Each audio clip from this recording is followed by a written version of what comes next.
بسم اللہ الرحمن الرحیم۔ ناظرین، وی لاگ نمبر 330 یعنی 330 اور آج کے لحاظ سے پہلی قسط ہے اور پیج ہے 279 اور ہیڈنگ ہے غزوہ بدر کبریٰ، اسلام کا پہلا فیصلہ کن معرکہ، غزوے کا سبب۔ یہ ہمارا ہیڈنگ ہے اور یہ ہمارا آج کا وی لاگ ہے، یعنی آج کی پہلی قسط ہے 330 نمبر وی لاگ کی۔ ناظرین، اس کتاب کے رائٹر ہیں مولانا صفی الرحمان مبارک پوری اور اس کتاب کا ٹائٹل ہے الرحیق المختوم، یعنی سیرت النبی صلی اللہ علیہ وسلم پر دنیا بھر میں اول انعام یافتہ یہ کتاب ہے، جس سے یہ واقعات ہم آپ کے سامنے رکھ رہے ہیں قرآن و سنت کی روشنی میں۔ ناظرین، رابطہ عالم اسلامی مکہ مکرمہ کے زیر اہتمام منعقدہ سیرت نگاری کے عالمی مقابلہ میں اول آنے والی عربی کتاب کا اردو ترجمہ۔ بسم اللہ الرحمن الرحیم۔ یسقون من رحیق مختوم، یہ لوگ سرے بمہر شراب پلائے جائیں گے۔ بسم اللہ الرحمن الرحیم۔ وَإِن تُطِیعُوهُ تَهْتَدُوا، اور اگر اس کی فرما برداری کرو گے تو راہ پاؤ گے۔ ہے اسیری اعتبار افزا جو ہو فطرت بلند، قطرۂ نیساں ہے زندان صدف سے ارجمند۔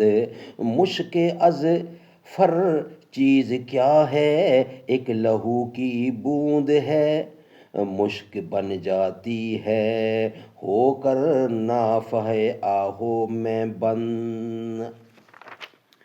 ہر کسی کی تربیت کرتی نہیں قدرت، مگر کم ہیں وہ طاہر کہ ہیں دام و کفت سے بہرہ مند۔ شہ پر زاغ و زغن دربند قید و سعید نیست، ای سعادت قسمت شہباز، شہباز و شاہیں کردہ اند۔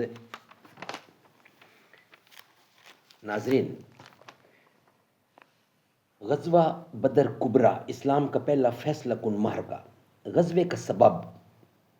غزوہ عشیرہ کے ذکر میں ہم بتا چکے ہیں کہ قریش کا ایک قافلہ مکے سے شام جاتے ہوئے نبی اکرم صلی اللہ علیہ وسلم کی گرفت سے بچ نکلا تھا۔ یہی قافلہ جب شام سے پلٹ کر مکہ واپس آنے والا تھا تو نبی اکرم صلی اللہ علیہ وسلم نے طلحہ بن عبید اللہ اور سعید بن زید رضی اللہ کو اس کے حالات کا پتہ لگانے کے لیے شام کی جانب روانہ فرمایا۔ یہ دونوں صحابی مقام حورہ تک تشریف لے گئے اور وہیں ٹھہرے رہے۔ جب ابو سفیان قافلہ لے کر وہاں سے گزرا تو یہ نہایت تیز رفتاری سے مدینہ پلٹے اور رسول اللہ صلی اللہ علیہ وسلم کو اس کی اطلاع دی۔ اس قافلے میں اہل مکہ کی بڑی دولت تھی، یعنی 1000 اونٹ تھے جن پر کم از کم 50,000 دینار 262 کلو سونے کی مالیت کا ساز و سامان باہر کیا ہوا تھا، یعنی لوڈ کیا ہوا تھا۔ دریں حالانکہ اس کی حفاظت کے لیے صرف 40 آدمی تھے۔ اہل مدینہ کے لیے یہ بڑا زرعی موقع تھا، جبکہ اہل مکہ کے لیے اس مال فراوان سے محرومی بڑی زبردست فوجی، سیاسی اور اقتصادی مار کی حیثیت رکھتی تھی۔ اس لیے رسول اللہ صلی اللہ علیہ وسلم نے مسلمانوں کے اندر اعلان فرمایا کہ یہ قریش کا قافلہ مال و دولت لیے چلا آ رہا ہے، اس کے لیے نکل پڑو، ہو سکتا ہے اللہ تعالیٰ اسے بطور غنیمت تمہارے حوالے کر دے۔ لیکن آپ صلی اللہ علیہ وسلم نے کسی پر روانگی ضروری نہیں قرار دی، بلکہ اسے محض لوگوں کی رغبت پر چھوڑ دیا، کیونکہ اس اعلان کے وقت یہ توقع نہیں تھی کہ قافلے کے بجائے لشکر قریش کے ساتھ میدان بدر میں ایک نہایت پرزور ٹکر ہو جائے گی، اور یہی وجہ ہے کہ بہت سے صحابہ کرام مدینے ہی میں رہ گئے تھے۔ ان کا خیال تھا کہ رسول اللہ کا یہ سفر آپ کی گزشتہ عام فوجی مہمات سے مختلف نہ ہوگا، اور اسی لیے اس غزوے میں شریک نہ ہونے والوں سے کوئی باز پرس نہیں کی گئی۔ ہمارا اسی کا نیکسٹ ہیڈنگ ہے، یہ تھا غزوے کا سبب۔ اب اسلامی لشکر کی تعداد اور کمان، یہ اسی کی سیکنڈ شاہ سرخی ہے۔ رسول اللہ صلی اللہ علیہ وسلم روانگی کے لیے تیار ہوئے تو آپ کے ہمراہ کچھ اوپر 300 افراد تھے، یعنی 313 یا 314 یا 317، جن میں سے 82 یا 83 یا 86 مہاجر تھے اور بقیہ انصار. پھر انصار میں سے 61 یعنی 61 قبیلہ اوس سے تھے اور 170 قبیلہ خزرج سے. اس لشکر نے غزوے کا نہ کوئی خاص اہتمام کیا تھا نہ مکمل تیاری، چنانچہ پورے لشکر میں صرف 2 گھوڑے تھے، ایک حضرت زبیر بن عوام رضی اللہ کا اور دوسرا حضرت مقداد بن اسود کندی کا، اور 70 اونٹ جن میں سے ہر اونٹ پر 2 یا 3 آدمی باری باری سوار ہوتے تھے.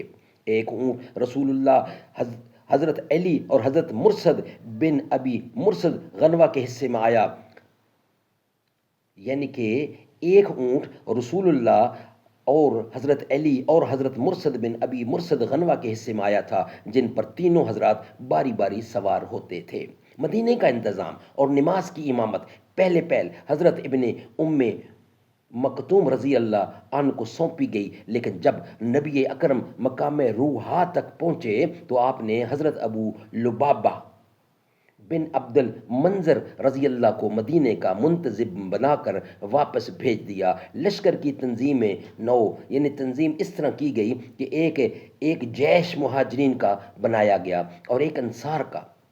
مہاجرین کا علم حضرت علی بن ابی طالب کو دیا گیا اور انصار کا علم حضرت سعد بن معاذ کو، اور جنرل کمان کا پرچم جس کا رنگ سفید تھا حضرت مصعب بن عمیر ابدری رضی اللہ عنہ کو دیا گیا. میمنہ کے افسر حضرت زبیر بن عوام رضی اللہ عنہ مقرر کیے گئے اور میسرہ کے افسر حضرت مقداد بن اسود رضی اللہ.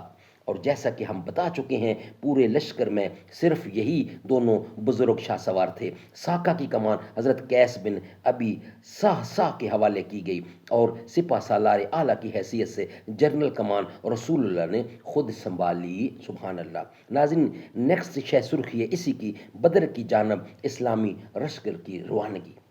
بدر کی جانب اسلامی لشکر کی روانگی.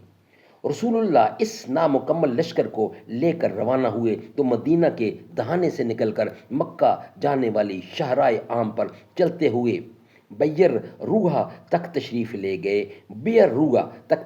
گئے. پھر وہاں سے آگے بڑھے تو مکہ کا راستہ بائیں جانب چھوڑ دیا اور داہنے جانب کترا کر دوسری طرف یعنی کترا کر چلتے ہوئے نازیہ پہنچے، اور داہنے جانب کترا کر یعنی ہٹ کر چلتے ہوئے نازیہ پہنچے.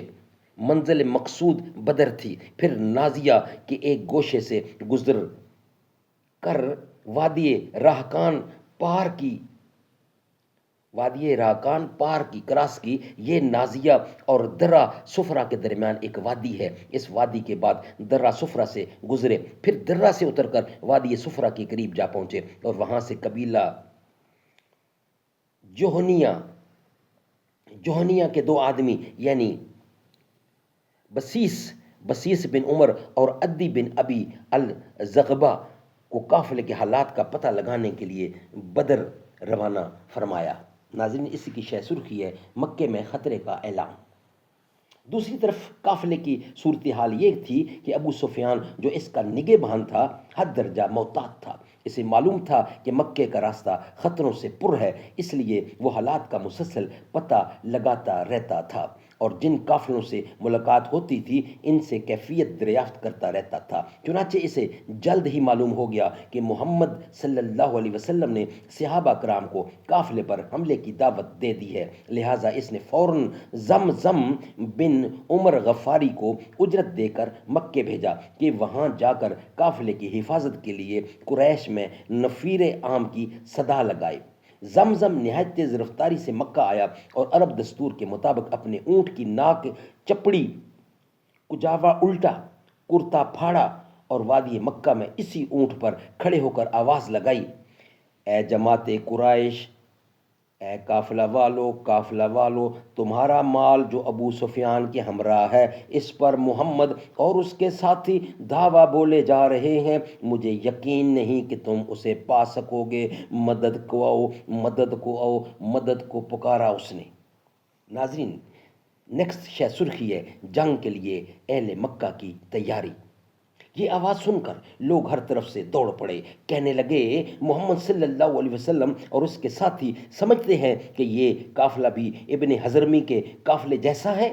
جی نہیں، ہرگز نہیں، خدا کی قسم انہیں پتہ چل جائے گا کہ ہمارا معاملہ کچھ اور ہے۔ چنانچہ سارے مکے میں دو ہی طرح کے لوگ تھے، یا تو آدمی خود جنگ کے لیے نکل رہا تھا یا اپنی جگہ کسی اور کو بھیج رہا تھا، اور اسی طرح گویا سبھی نکل پڑے، خصوصاً معززین مکہ میں سے کوئی بھی پیچھے نہ رہا۔ صرف ابو لہب نے اپنی جگہ اپنے ایک قرض دار کو بھیجا۔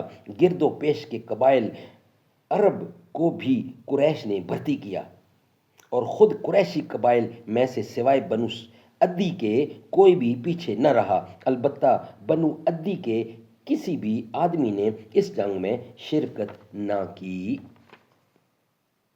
ناظرین، نیکسٹ شہ سرخی ہے اسی پوائنٹ کی، مکی لشکر کی تعداد۔ ابتدا میں مکی لشکر کی تعداد 1300 تھی، جن کے پاس 100 گھوڑے اور 600 زریں تھیں۔ اونٹ کثرت سے تھے، جن کی ٹھیک تعداد معلوم نہ ہو سکی۔ لشکر کا سپہ سالار ابو جہل بن ہشام تھا۔ قریش کے 9 معزز آدمی اس کی رسد کے ذمہ دار تھے۔ ایک دن 9 اور ایک دن 10 اونٹ ذبح کیے جاتے تھے۔ ناظرین، نیکسٹ شاہ سرخی ہے اسی کی، قبائل بنو بکر کا مسئلہ۔ جب مکی لشکر روانگی کے لیے تیار ہو گیا تو قریش کو یاد آیا کہ قبائل بنو بکر سے ان کی دشمنی اور جنگ چل رہی ہے۔ اس لیے انہیں خطرہ محسوس ہوا کہ کہیں یہ قبائل پیچھے سے حملہ نہ کر دیں اور اس طرح وہ دشمنوں کے بیچ میں نہ گھر جائیں۔ قریب تھا کہ یہ خیال قریش کو ان کے ارادہ جنگ سے روک دے، لیکن عین اسی وقت ابلیس لعین بنو کنانہ کے سردار سراقہ بن مالک بن جاشم مدلجی کی شکل میں نمودار ہوا اور بولا، میں بھی تمہارا رفیق کار ہوں اور اس بات کی ضمانت دیتا ہوں کہ بنو کنانہ تمہارے پیچھے کوئی ناگوار کام نہ کریں۔ ناظرین، یہ ویلاگ کمپلیٹ ہوا۔ نیکسٹ ویلاگ انشاءاللہ بقیہ آپ کے سامنے رکھیں گے نیکسٹ ویلاگ کی صورت میں۔ چہرے جدید جسم پرانے لگے مجھے، ایک موڑ پر تمام زمانے لگے مجھے۔ تنہا میں جل رہا تھا تو خوش ہو رہے تھے لوگ، ان تک گئی جو آگ بجھانے لگے مجھے۔ آنکھوں میں جھانکنے کی ضرورت نہیں پڑی، چہرے کے خول آئینہ خانے لگے مجھے۔ اپنی طرف جو دیکھ لیا ان کو دیکھ کر، آنسو چراغ زخم خزانے لگے مجھے۔ آنسو چراغ زخم خزانے لگے مجھے۔ دروازے پر جو ان کے میں جا بیٹھا ایک دن، دیوار کی طرح وہ اٹھانے لگے مجھے۔ ظالم کا ہاتھ جب میری دستار پر پڑا، دنیا کے پاؤں اپنے سر آنے لگے مجھے۔ سچائیوں کا زہر میں پینے چلا تو ہوں، یہ زہر پی کے نیند نہ آنے لگے مجھے۔ رکھنا نہ میری موت کا بھی غم سنبھال کر، آنکھوں سے اپنے لوگ بہانے لگے مجھے۔ مجھ سے ملے بغیر مظفر جو تھے خفا، میں ان سے مل لیا تو منانے لگے مجھے۔ چہرے جدید جسم پرانے لگے مجھے، چہرے جدید جسم